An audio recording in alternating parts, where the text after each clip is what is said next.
Bonjour à toutes et à tous, bienvenue dans Close Up, l'émission des JPO. Dans cette émission, vous aurez l'occasion d'en apprendre toujours plus sur la filière Dream, audiovisuel de l'INSA. On recevra aussi deux invités, un professeur de la filière et un étudiant en Master Isis, qui s'affronteront au cours d'un jeu sur le thème du cinéma et de l'audiovisuel et qui participeront tous deux à une interview. Avant cela, je vous laisse en apprendre un peu plus sur les bâtiments dans lesquels on se trouve. C'est maintenant et c'est dans Close Up. Salut, moi c'est Elliot, je suis en L3 et aujourd'hui je vais vous présenter le bâtiment Carpo, le bâtiment audiovisuel. C'est parti, venez avec moi. Du coup là on arrive à l'entrée principale du bâtiment. C'est de là où on arrive en tram, le tram il est là-bas et à côté il y a le rue. N'oublie pas le petit masque et c'est parti.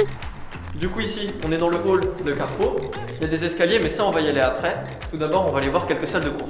Du coup dans ce couloir il y a des salles de classe complètement classiques, comme celle-là avec un tableau. Maintenant on va aller voir une salle mythique de la Dream, la 111U. Cette salle c'est la 111U, elle est grande et elle permet d'accueillir une promo entière. Du coup quand vous allez avoir des CM ou quoi en rapport avec l'audiovisuel, ça va souvent se passer dans cette salle. Maintenant on va passer à l'étage et aller voir la corpo. Au passage, avant d'aller à la corpo, on passe par plusieurs salles. Il y a par exemple une salle de montage, voilà. Donc il y a des ordinateurs. Et c'est là notamment où on va avoir des TP de montage ou des TP de mixage son. Ici, il y a le laboratoire Electronics. Là, on va faire des TP par exemple de soudure pour apprendre à souder des câbles XLR, voir comment ça fonctionne tout ça.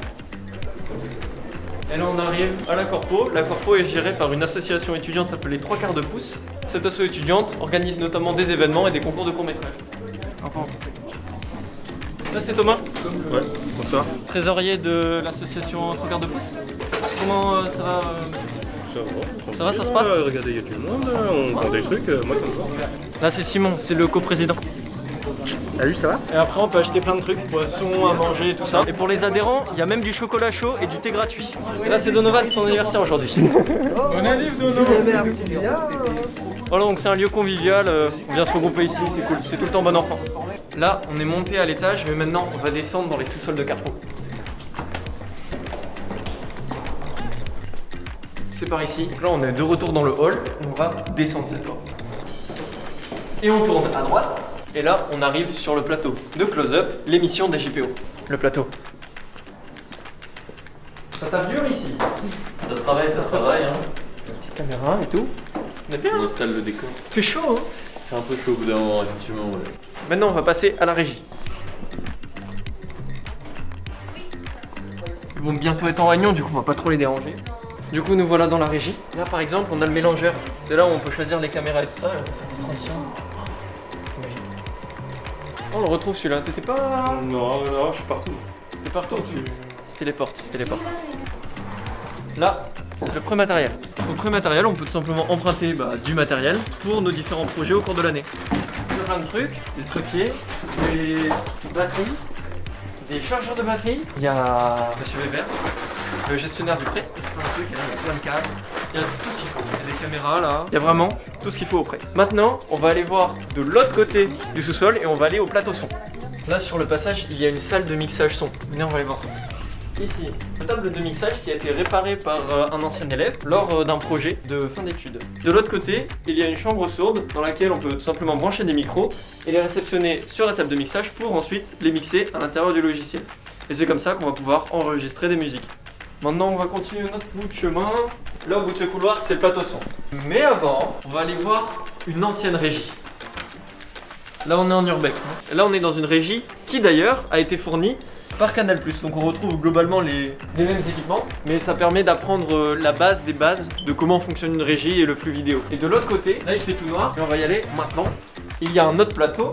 Une fois qu'on a tout allumé, on peut jouer avec les potentiomètres et allumer ou éteindre les lumières, mettre de plus ou moins grosse intensité. Tout ça pour derrière éclairer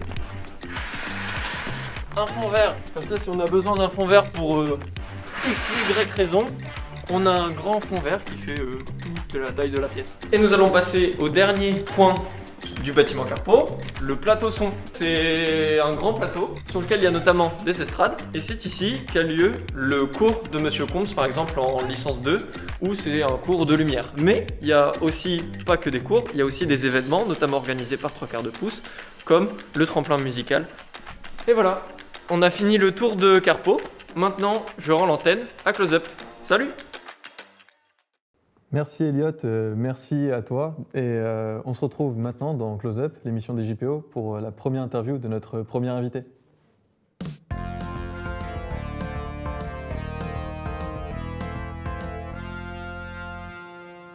Monsieur Comps, bonjour. Bonjour. Et bienvenue dans Close Up. Comment allez-vous? Très très bien. Très bien, merci beaucoup. Est-ce que vous pouvez vous présenter, peut-être un peu expliquer votre rôle au sein de la filière? Mon nom c'est François Comps en fait.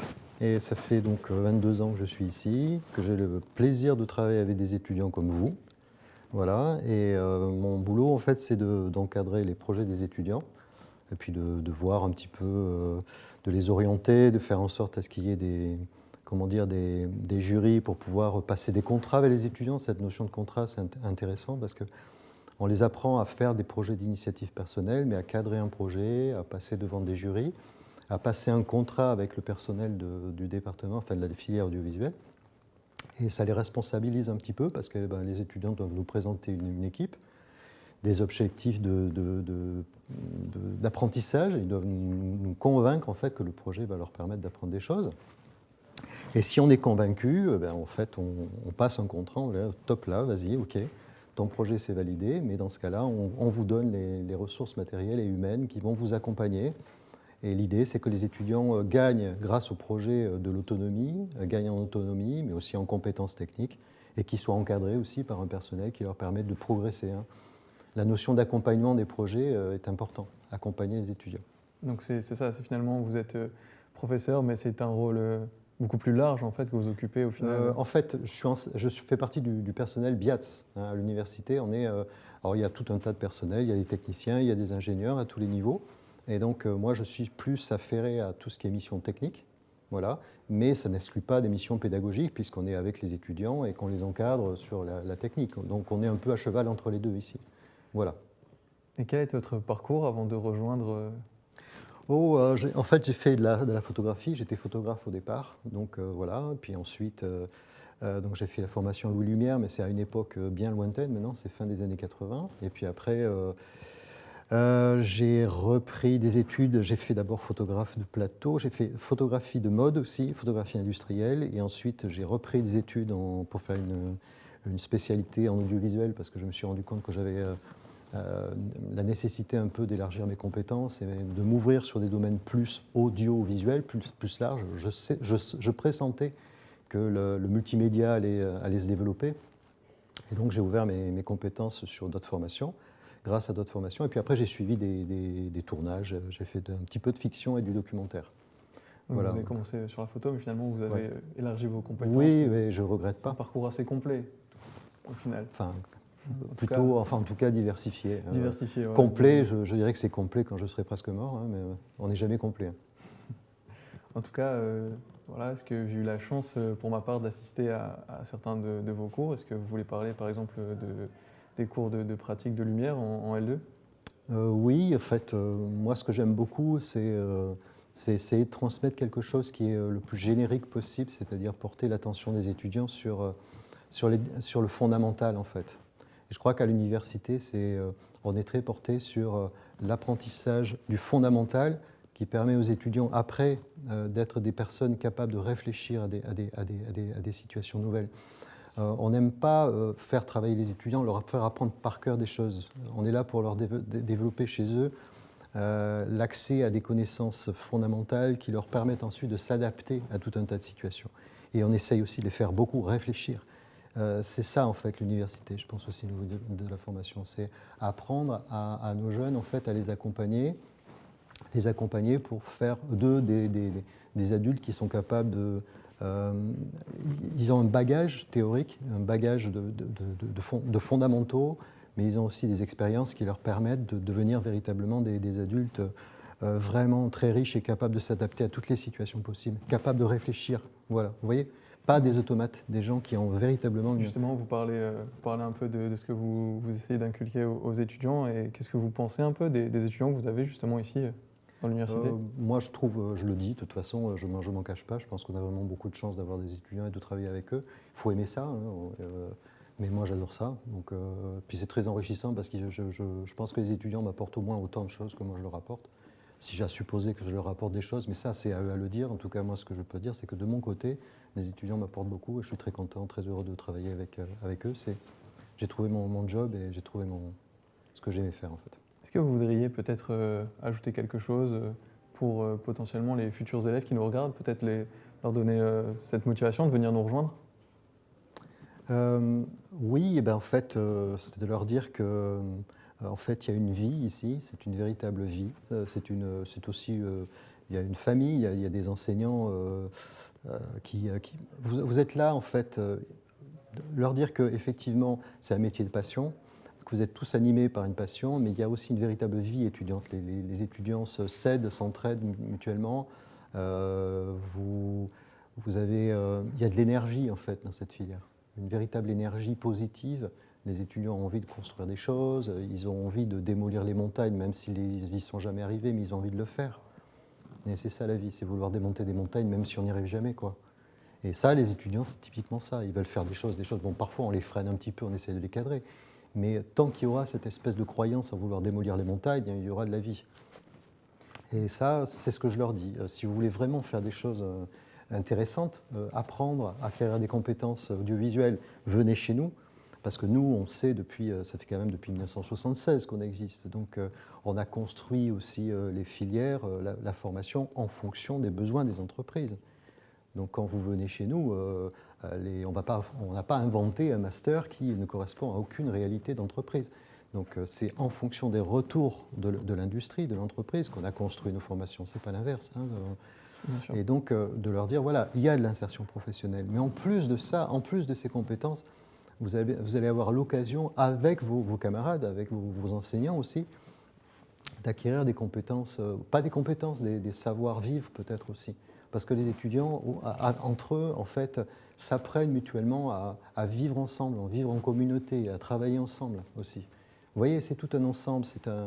Et des étudiants, les étudiants d'ici, voilà, après je ne connais pas les étudiants d'ailleurs, puisque ça fait 22 ans que je travaille ici, mais il y a une couleur particulière. Voilà, vous aimez partager avec les autres, vous aimez rire avec les autres, vous aimez travailler avec les autres, ça c'est vous.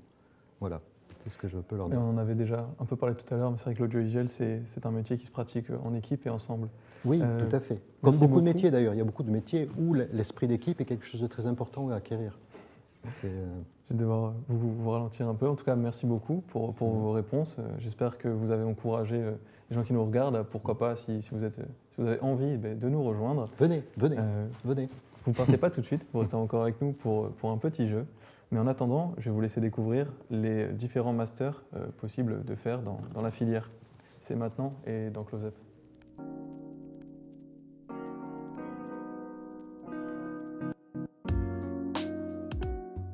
Alors l'intitulé de mon master, c'est Master 2 Post-production, audiovisuel, médias numériques interactifs et jeux. Du coup, mon master, c'est le Master Production audiovisuelle.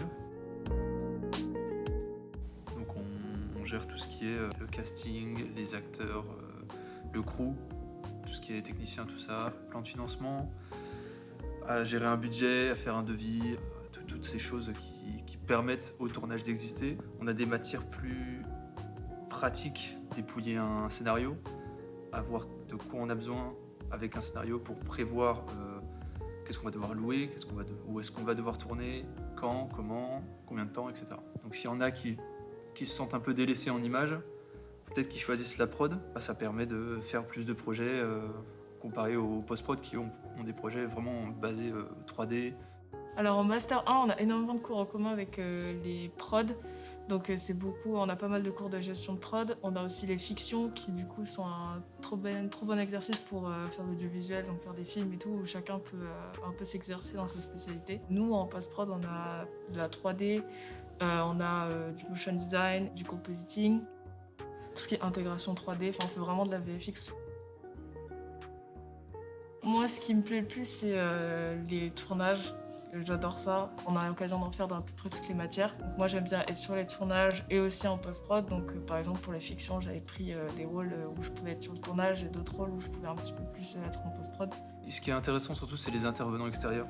On a un gars qui est producteur indépendant. Il vient nous aider à comprendre la méthode de financement d'un documentaire. On a une autre intervenante qui, elle, était ancienne directrice de Pictanovo, qui a une grosse carrière dans la prod aussi française et qui vient nous apprendre tout ce qui est monde médiatique aujourd'hui, comment on gère ça avec tous les acteurs qui sont dans ce monde.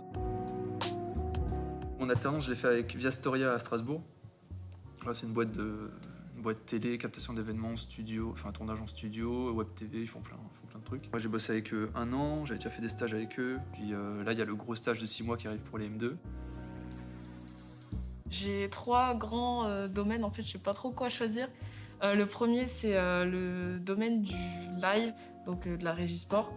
Soit intermittent du spectacle et du coup faire des tournages en tant que techos image, soit superviseur VFX.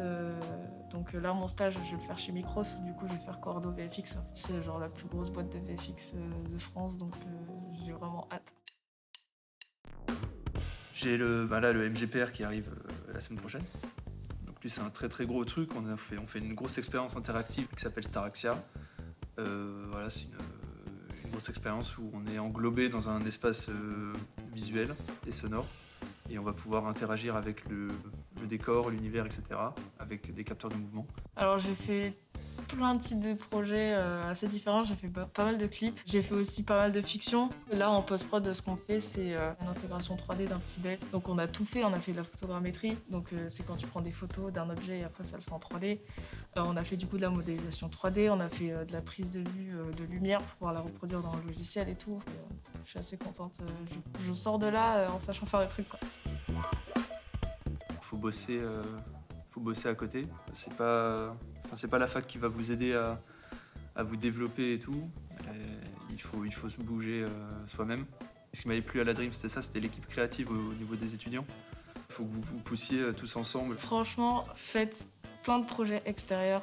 Ce qui vous donne le plus d'expérience, ce qui vous donne le plus de valeur et de crédibilité, c'est vraiment faire des projets extérieurs. Donc quand il y a des concours de court-métrage, faites-les. Quand il y a des gens qui proposent de l'aide pour les tournages, allez-y, ça coûte rien. Et franchement, ça forge l'expérience de ouf. Nous voilà de retour dans Close Up, l'émission des JPO. On accueille notre nouvel invité, David. Bienvenue à toi. Et tout de suite, on passe au jeu.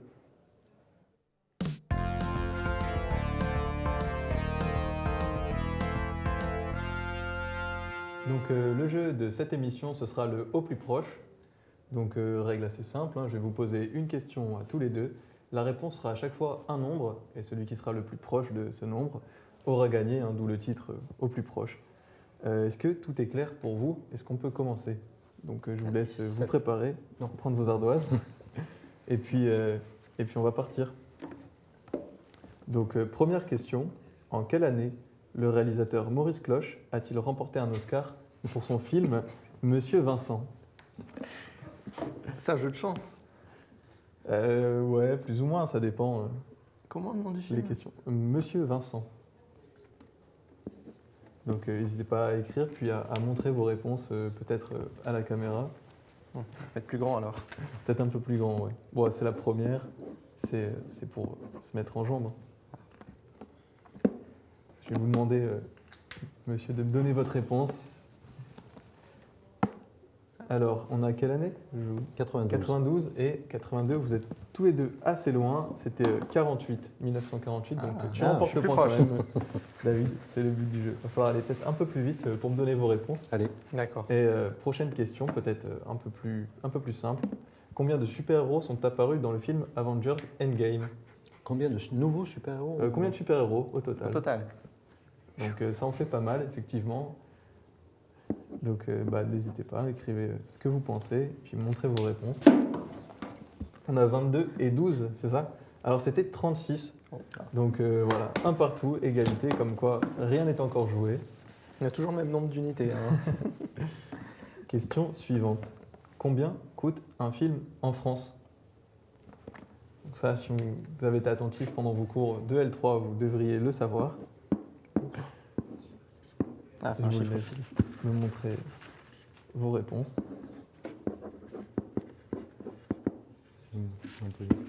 Eh ben, ça a l'air compliqué. D'accord.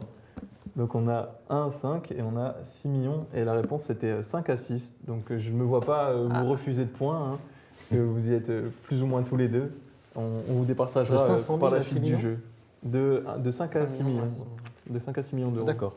J'avais hésité à le mettre, mais comme il fallait un Ouais. chiffre pile, Ouais, je t'ai vu écrire. j'avais écrit 5 à 6. J'avais Vous mis vous de 1 à 5, départagerez peut-être par la suite alors. En quelle année est sorti le premier film sonore? Ah, Ah ouais, encore une question peut-être un peu pointue. Est-ce que tu peux te... Ouais. Dis-moi tout. Alors, 28 et tu me dis 40. Et c'était 27, donc vous êtes vraiment proche. Bien joué, donc le point vous revient. Pour la prochaine question, quelle ouverture a été utilisée pour filmer la scène à la bougie dans le film Barry Lyndon de Stanley Kubrick? quelle ouverture de Diaf. Quelle ouverture de Diaf? Oui. Je vais vous demander d'essayer de répondre quelque chose assez rapidement. 1, 2, 0, 1 et c'était 0,7. Donc, bon, qui est le plus proche cette fois? Je vais laisser la régie compter. 1, 2, 1. Ah oui, c'est 1. C'est 1. D'accord, pardon, Tu devrais le savoir. on va dire que ouais, j'ai pas moins penché sur l'image que sur le son peut-être. En tout cas, je ne sais pas si vous aimez le sport ou la boxe avec le film Rocky. La question suivante, c'est en combien de jours a été tourné le film Rocky de 1976? De le Rocky 1, donc. Oui, voilà, le premier. En combien de jours?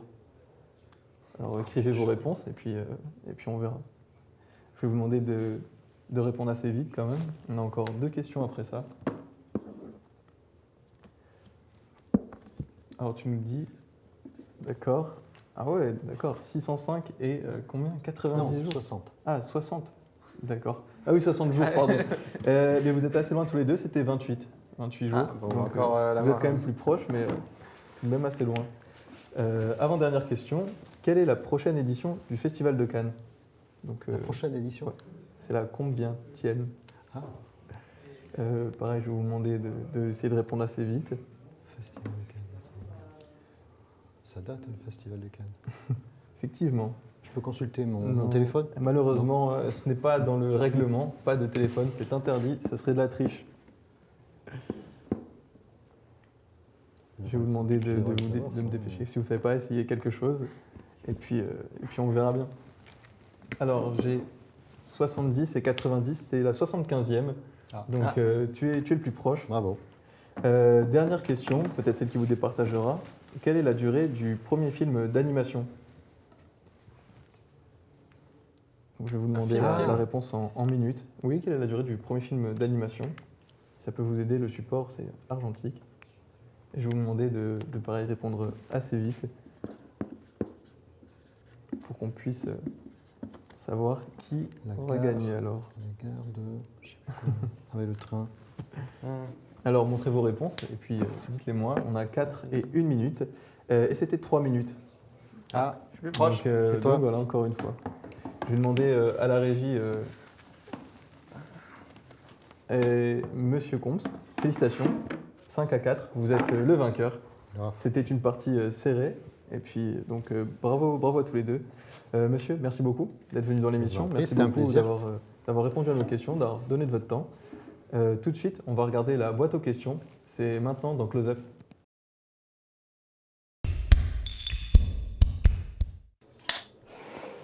Ça, c'était bien. Comment ça va? Bah écoute, ça va plutôt bien. Hein. Qu'est-ce que c'est 3/4 de pouce? 3/4 de pouce, c'est une association étudiante qui a pour but de permettre aux étudiants, audiovisuels ou pas, de l'UPHF de faire de l'audiovisuel et de développer leur côté artistique, tout ça. Donnez-nous une bonne raison d'adhérer à l'association. Sachez que si vous adhérez en début d'année, pendant 1 an, vous aurez café, chocolat chaud et thé gratuit à la Ça, Corpo. Ça, c'est fort, ça. Vous aurez accès à tous nos événements aussi, car certains événements sont réservés à nos adhérents. Et puis après, ça nous permet aussi de proposer des événements toujours plus qualitatifs. Adhérez à 3/4 de pouce. Exactement, adhérer à 3/4 de pouce. Comment accompagnez-vous les étudiants? Du coup, on a un local où les étudiants peuvent se regrouper entre eux. Après, Moi, 3/4 de pouce est aussi là pour tous les projets étudiants et aussi aider les étudiants dès qu'ils ont un souci. Quel est le prochain événement de 3/4 de pouce? Prochain événement, c'est 3/4 de cinéma, il me semble. Oui. Oui. de mi-mars jusqu'à début avril, concours de court-métrage. Là, ils auront à peu près, les participants auront entre 4 et 5 semaines, je pense, pour proposer un court-métrage, avec une petite cérémonie de clôture au Phénix, comme chaque année. Voilà. On vous invite tous à venir à 3 quarts de cinéma d'ailleurs, et à participer. Exactement. Quelle est la meilleure chose dans votre nouveau local ? Déjà, donc on a un nouveau local, ça depuis le début de cette année. 2 fois plus grand, on a 2 fois plus de portes. 2 fois plus de portes, exactement. Donc c'est vrai que ça nous permet d'accueillir plus de personnes, surtout avec toutes les restrictions liées au Covid. On a pas mal travaillé là-dessus, ça a été... C'était un gros projet. Ouais. On a un évier, et je pense que c'est ça la meilleure chose. l'évier nous change beaucoup la vie. Comment s'est passé le WAY, le WAY qui est le week-end d'intégration, qu'on a fait en octobre. Et il s'est passé sous la pluie, principalement. Donc on avait prévu beaucoup Une salle, bien sûr. Une salle aussi, une salle, bien donc évidemment. il s'est passé aussi surtout dans la salle, mais tout s'est bien passé. Ouais, on a eu un nombre de participations record, et puis on voit vraiment que les étudiants sont motivés. Et c'est vrai que ça nous a fait plaisir parce qu'on a eu des très très bons retours, que du positif. Plutôt café, thé ou chocolat? Moi je suis thé, personnellement. Moi café. Ok.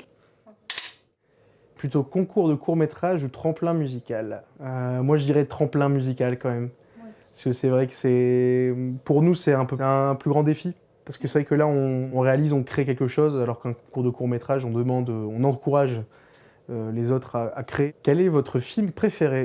Non mais c'est trop dur, le choix est trop compliqué. Il y a tellement de bons films que j'ai pas de film préféré. Moi je dirais les Goonies de Richard Donner du coup.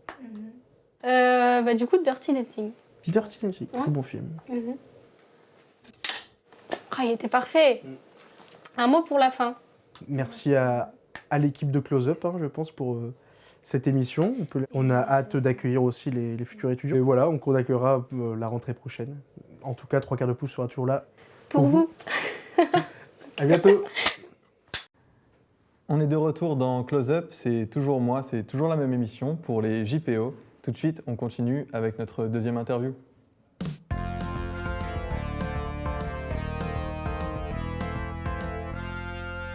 David, re-bienvenue dans Close Up. Merci. Et comment ça va après le jeu, malgré la Une défaite, légère défaite, mais j'allais pas le laisser gagner. Donc, enfin, je voulais pas le laisser gagner, mais j'étais obligé. Voilà, un petit point devant. On va dire, c'est parce qu'il est professeur, faudrait C'est pas ça. que ça te pénalise Bah derrière, oui, tout à fait. évidemment.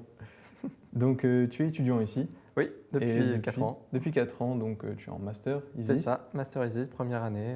Est-ce que tu veux nous en parler un peu, le Master ISIS? Qu'est-ce que c'est exactement pour les gens qui nous regardent?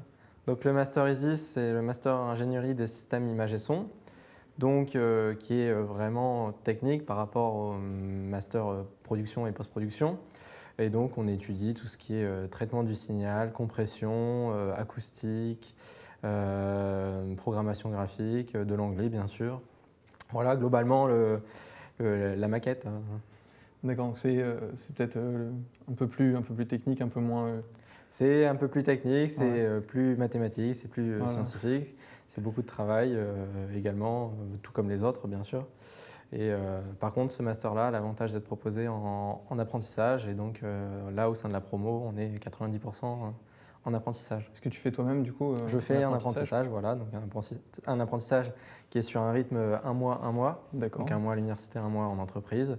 Et voilà, donc ça se passe très bien. Et puis ça complète la formation pour ma part et puis pour tout le monde. Donc certains sont dans des boîtes d'intégration, d'autres dans des sociétés télévision, TF1, France Télévisions, pas mal. Voilà, globalement. Est-ce que c'est ce qui t'a aussi poussé à choisir peut-être la possibilité de l'apprentissage, oui, totalement. D'accord. C'est ça qui m'a fait faire le choix du Master ISIS, d'avoir un peu ce à côté de l'université en même temps. Peut-être quelque chose de plus pratique. Voilà, plus professionnel aussi un peu. C'est ça, oui. Pour la pratique, voilà, comme totalement.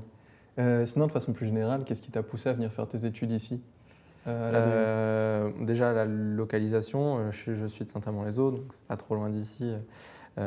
C'était un des premiers éléments qui m'a fait choisir l'université de Valenciennes.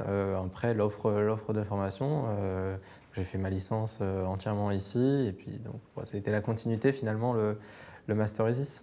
Et puis après, les projets qui nous sont donnés. Bon, en master, enfin en tout cas en apprentissage, c'est un peu plus léger étant donné qu'on est là qu'un mois sur deux, mais dans le cadre de la licence, pas mal de projets, comme l'année dernière, une émission un peu dans le même style que vous l'avez fait, et puis un projet d'ingénierie en fait, qui m'a dirigé vers ce master où on devait remplacer tous les équipements de communication entre les différents espaces de notre bâtiment.